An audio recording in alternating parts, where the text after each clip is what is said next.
எத்தனை கோடி கொடுத்தாலும் தோனியை தட்டி தூக்கும் ராஜஸ்தான். தோனியை விட்டுக் கொடுக்க போகிறதா சிஎஸ்கே? நடப்பாண்டு ஐபிஎல் தொடர் கோலாகலமாக நடந்து முடிந்துள்ளது. சென்னை சேப்பாக்கம் மைதானத்தில் நடைபெற்ற இறுதிப் போட்டியில் ஹைதராபாத் அணியை 8 விக்கெட்டுகள் வித்தியாசத்தில் வீழ்த்தி கொல்கத்தா அணி 3வது முறையாக சாம்பியன் பட்டம் வென்றது. நடப்பு ஆண்டு சீசன் முடிந்தவுடனே அடுத்த ஆண்டு ஐபிஎல் சீசன் தொடர்பான பல்வேறு தகவல்கள் வெளியாகியுள்ளன. அதன்படி ஐபிஎல் 2024 மினி ஏலத்தை போல் அல்லாமல் ஐபிஎல் 2025 மெகா ஏலமாக இருக்கும்.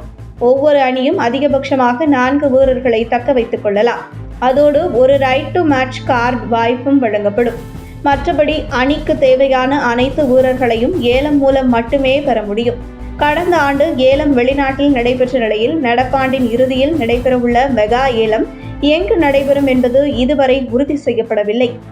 ஐபிஎல் 2025 சீசனானது ஐபிஎல் 2024 போன்றே ஒரு அணிக்கான பாதி போட்டிகள் உள்ளூர் மைதானத்திலும் மீதமுள்ள போட்டிகள் வெளியூர் மைதானங்களிலும் நடைபெறலாம். அதே நேரம் நடப்பு தொடரில் சில அணிகள் ஒரு முறை மட்டுமே மோதும்படி அட்டவணை தயார் செய்யப்பட்டிருந்தது. ஆனால் அடுத்த ஆண்டு ஐபிஎல் தொடரில் ஒவ்வொரு அணியும் மற்ற 9 அணிகளுடன் தலா 2 முறை மோதும் என கூறப்படுகிறது.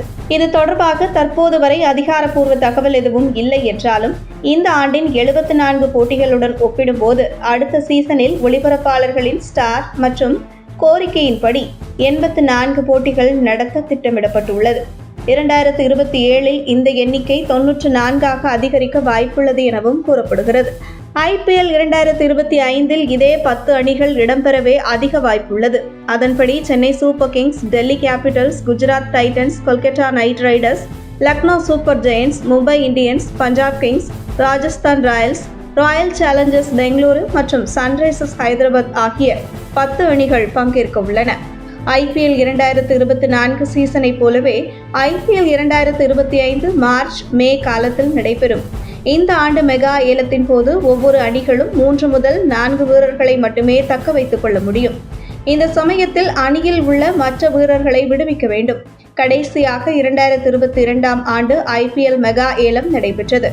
இந்த நிலையில் ஐபிஎல் பிளே ஆஃப் போட்டிக்கு தகுதி பெறாமல் சிஎஸ்கே வெளியேறியது குறித்து இன்னும் பேசிக் கொண்டிருக்கிறோம். இப்ப பலருடைய கேள்வி என்னவென்றால், தோனி தன்னுடைய கடைசி ஐபிஎல் போட்டியை ஆடிவிட்டாரா இல்லையா, ஓய்வு அறிவிப்பு எப்போது வரும், பிளேயர் இல்லாவிட்டாலும் சிஎஸ்கேவில் என்ன ரோல் செய்ய போகிறார் தோனி என பல கேள்விகள் நம்மை சுற்றி வருவது. முதல் முறையாக 2008 ஆண்டு நடைபெற்ற ஐபிஎல் மெகா ஏலத்தில் மகேந்திர சிங் தோனியை சென்னை சூப்பர் கிங்ஸ் அணி 9.5 கோடி ரூபாய்க்கு ஒப்பந்தம் செய்து வியப்பை ஏற்படுத்தியது. ஐபிஎல் தொடங்கி 16 ஆண்டுகள் நிறைவடைந்த நிலையில் இதுதான் வீரர்களின் அதிகபட்ச ஒப்பந்த தொகை என்பது 20 கோடி ரூபாயை கடந்துள்ளது. தோனியை விடுவித்தால் பஞ்சாப் மற்றும் டெல்லி அணிகள் அவரை வாங்க போட்டி போடும்.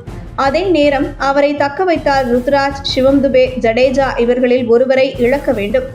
அவர்கள் ஏலம் சென்றால் கண்டிப்பாக அவர்கள் விலை 20 கோடி ரூபாய்க்கு செல்லும்.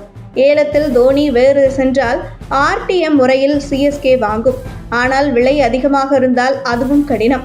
அதே நேரம் மகேந்திர சிங் தோனி ஓய்வு அறிவிப்பை வெளியிடவில்லை என்றால் அடுத்த சீசனுக்கு முன் நிச்சயம் தக்க வைக்கப்படுவார் என தகவல் வெளியாகியுள்ளது. மேலும் சிஎஸ்கே அணியானது 5 முக்கிய வீரர்களை விடுவிக்க தயாராக இருப்பதாக தகவல் வெளியாகியுள்ளது. அஜிங்கிய ரஹானே, டேரில் மிட்சல், ஷர்துல் தாகூர், தீபக் சாகர், மொயின் அலி ஆகிய 5 வீரர்களை விடுவிக்க உள்ளதாக கூறப்படுகிறது. உங்கள் தின சேவல்